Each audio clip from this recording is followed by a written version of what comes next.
So the next topic which is going to be discussed in cardiovascular system is rheumatic heart disease. तो इसको rheumatic fever भी कहा जाता है. So हम लोग डिस्कस करेंगे definition, causes, pathogenesis, clinical features, diagnostic evaluation and management part. So the causative organism for this disease is beta hemolytic Lancefield group A streptococci. सो ये ऐसे तरीके का बैक्टीरिया है which causes the rheumatic fever. So it is an auto immune inflammatory disease which is caused by beta haemolytic Lancefield group A streptococci which develops 2 week after sore throat and it is non suppurative multi system inflammatory disorder. So ये एक ऐसे तरीके का disease है which is auto immune, जो कि खुद की बॉडी की सेल्स खुद की बॉडी के अगेंस्ट काम करती है. Which is inflammatory in condition, inflammation होता है जो कि beta haemolytic Lancefield group A streptococci की वजह से होता है और वो डेवलप होता है 2 week after sore throat. Sore throat होने के 2 वीक बाद होता है which is non suppurative multi system inflammatory disorder. ये एक सिस्टम से ज़्यादा सिस्टम को अफेक्ट करने वाला डिसऑर्डर है जिसे कहा जाता है र्यूमेटिक फीवर. सो अगर स्ट्रेप्टोकोकल इन्फेक्शन हो रहा है किसी पेशेंट को which responsible for sore throat, अगर सोर थ्रोट है पेशेंट को विच लेफ्ट अनट्रीटेड, अगर अनट्रीट करके छोड़ दिया गया है तो then it converted into rheumatic fever. So this is rheumatic heart disease. So as देखेंगे तो usually it affects childrens and young adults, childrens between age of 5 to 15 years. Then we will discuss causes.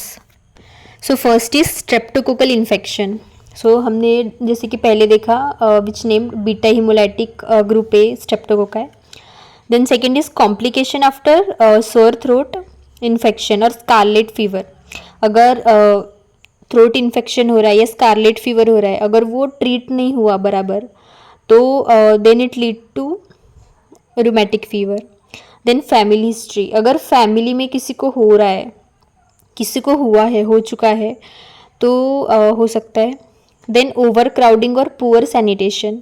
सो ये infection है तो poor sanitation की वजह से या फिर अगर हाइजीन मेंटेन नहीं कर रहा है कोई तो ये बैक्टीरिया का एक्सपोजर होके it leads to rheumatic fever. Then multiple exposure to streptococcal bacteria, अगर कोई पर्सन इस बैक्टीरिया से बार बार एक्सपोज्ड हो रहा है तो वो पर्सन में इन्फेक्शन कॉज कर सकता है which leads to rheumatic fever और rheumatic heart disease. So these are some causes. Then we will discuss pathogenesis. So there is no any direct invasion to the tissue by the microorganism. So एक ऐसी disease है जिसमें जो micro organism जो disease cause करता है वो body के टिश्यूज़ में डायरेक्ट इन्वॉल्वमेंट नहीं दिखाता. सो जैसे कि ये एक ऑटो इम्यून डिसीज़ है जो कि इन्वॉल्व करता है antigen antibody interaction. So the infection is cause due to beta haemolytic Lancefield group A streptococci. So ये फेरेंजियल इन्फेक्शन कॉज करता है. Then body produces antibodies against this streptococci. ये streptococci के अगेंस्ट खुद की जो बॉडी है वो एंटीबॉडीज प्रोड्यूस करना शुरू होगी. Then these antibodies cross react with human tissue. अब ये जो एंटीबॉडीज बॉडी प्रोड्यूस कर रही है वो ह्यूमन टिश्यू के अगेंस्ट ही रिएक्ट करना शुरू होती है. क्यों? Because of antigenic similarity between streptococcal component and human connective tissues which is molecular mimicry. So जो एंटीबॉडीज़ प्रोड्यूस हो रही है बाय द स्ट्रेप्टोकोकल कंपोनेंट और ह्यूमन कनेक्टिव टिश्यूज़ में जो एंटीजन प्रोड्यूस हो रहा है देयर इज सिमिलैरिटी. अब सिमिलैरिटी क्या है? The sequence of amino acid. इसमें जो अमाइनो एसिड का सीक्वेंस है वो सेम होता है जिसको मॉलिक्यूलर मिमिक्री बोलते हैं. तो इसमें क्या होता है, जो एंटीबॉडीज़ जो बॉडी प्रोड्यूस कर रही है वो रिएक्ट करेंगी ह्यूमन टिश्यूज़ के साथ, ना कि स्ट्रेप्टोकोकल कंपोनेंट के एंटीजन के साथ. So this antibody and antigen reaction leads to immunologically mediated inflammation and damage which is autoimmune. सो ये जो रिएक्शन होता है एंटीबॉडी और एंटीजन का, तो ये बॉडी के सेल्स के अगेंस्ट ही रिएक्शन हो रहा है, तो ये ऑटो इम्यून डिसीज़ भी कहलाता है. So it leads to damage to human tissues which have antigenic similarity with streptococcal component. So अब ह्यूमन टिश्यूज़ में क्या एग्जैक्टली वो अटैक किसको करता है. So first is heart, second is joints, third is brain, that is connective tissues, then fourth subcutaneous tissues, then fifth skin. So these leads to inflammation of that particular tissue or organ. So this is known as a rheumatic fever. So this is all about pathogenesis of rheumatic fever. Then we will going to discuss clinical features. So the symptoms appears after 1 to 6 weeks after the infection. अगर infection cause कर रहा है तो उसके एक से लेकर 6 week के बाद में सिम्टम्स प्रोड्यूस होते हैं. So there are, as we discuss earlier, there are 5 different tissues और organs which is attacked by this bacteria. First is cardiovascular system, then central nervous system, then joints, then skin and then subcutaneous tissues. So पहला देखेंगे cardiovascular system, that is heart. So the infection causes carditis in heart. So carditis में भी specifically pericarditis cause होगा which is inflammation of pericardium. Then second is myocarditis, that is inflammation of myocardium. So myocarditis में क्या होता है, there is formation of Aschoff's nodule which is granulomatous lesion found in myocardium. So the muscle will not contract and relax. इसमें क्या होता है, एस्कॉफ्स nodule का formation होता है जो कि मायोकार्डियम में जो ग्रैनुलोमेटस इन्फ्लेमेशन की वजह से लीजन्स प्रोड्यूस होते हैं मायोकार्डियम में, उसको एस्कॉफ्स नोड्यूल कहा जाता है. तो उसका फॉर्मेशन होता है मायोकार्डियम में, जिसकी वजह से जो मसल्स है वो बराबर कॉन्ट्रैक्ट और रिलैक्स नहीं हो पाएगी. Then third is endocarditis which is inflammation of endocardium. इसमें डैमेज होएगा वॉल्व का डैमेज होएगा. Then thickening and fibrosis of heart which leads to regurgitation of blood. Then it leads to reduction in cardiac output. Then it will lead to cardiac failure. Then mitral stenosis, mitral regurgitation, aortic stenosis, aortic regurgitation, then breathlessness, then chest pain, then precordial tenderness. So these are the condition which are seen in cardiovascular system due to the infection. Then second is central nervous system, that is brain. So इसमें condition देखने को मिलेगी abnormal involuntary rapid and jerky movements which is known as Sydenham's chorea. ये एक ऐसी condition है body की जिसमें एबनॉर्मल मूवमेंट्स होना शुरू होते हैं विच आर इनवॉलेंटरी, खुद के बस में नहीं होते, which are rapid and jerky. Then meningitis, so inflammation of meninges can be seen. Then third is joints. Joints में देखेंगे क्या क्या देखने को मिल सकता है. सो आर्थ्रालजिया, जॉइंट पेन देखने को मिलेगा.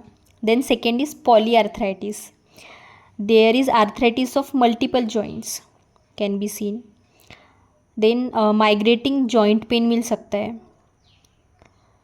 देन फोर्थ इज स्किन, इसको स्किन में देखेंगे skin rashes can be seen. Redness हो सकता है स्किन में which is known as erythema marginatum. So ये स्किन की ऐसी कंडीशन है जिसमें रेडनेस हो जाती है स्किन में which are in the form of rashes. Then fifth is subcutaneous tissues. So इसमें सबक्यूटेनियस नोड्यूल्स का फॉर्मेशन होएगा विच में बी स्मॉल और पेनलेस. देन एस्कॉफ बॉडीज़ का भी फॉर्मेशन हो सकता है. So these are about clinical features, that is what is find in the clinical manifestation of the rheumatic fever. Then we will going to discuss diagnostic evaluation. So सबसे पहले medical history और physical examination करेंगे. Patient का as, gender, family history देखेंगे। हो सकता है कि फैमिली में ऐसा जीन हो जो ससेप्टिबल बनाता है रूमेटिक फीवर के लिए, इसीलिए फैमिली हिस्ट्री ली जाती है। Then Jones criteria for the diagnosis of rheumatic fever.